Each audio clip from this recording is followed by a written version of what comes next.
নমস্কার, আমি মৌমিতা। আমার চ্যানেলে সবাইকে অনেক অনেক স্বাগত।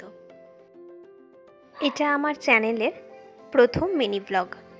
আজ একটা বিশেষ দিন। আজ হলো গণেশ চতুর্থী।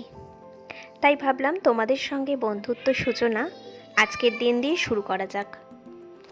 গণেশ চতুর্থী এটি একটি হিন্দু উৎসব, যা গণেশের জন্মবার্ষিকী হিসাবে পালিত হয়।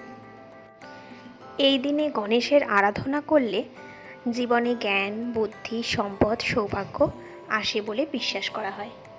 তাই সকাল সকাল ছাদ বাগান থেকে ফুল সংগ্রহ করে আমি আমার গণেশ চতুর্থীর পুজোটা সেরে ফেললাম। তারপর চলে এসেছিলাম আমাদের সকালের ব্রেকফাস্ট বানানোর জন্য। আজকে সকালে বানাবো পরোটা আর সাথে আলু ভাজা। আমার এখানে গরম গরম পরোটা তৈরি হয়ে গেছে, আর এখন আমরা সকালের ব্রেকফাস্টটা সেরে নেব। আমার প্রথম মিনি ব্লগ তোমাদের কেমন লাগলো সেটা জানাতে কিন্তু ভুলো না। আর ব্লগটি ভালো লেগে থাকলে অবশ্যই একটা লাইক করে যেও। ও হ্যাঁ, আর আমায় সাবস্ক্রাইব করে আমাকে সাপোর্ট করে অবশ্যই আমার পাশে থেকো। আজ আসি, টাটা।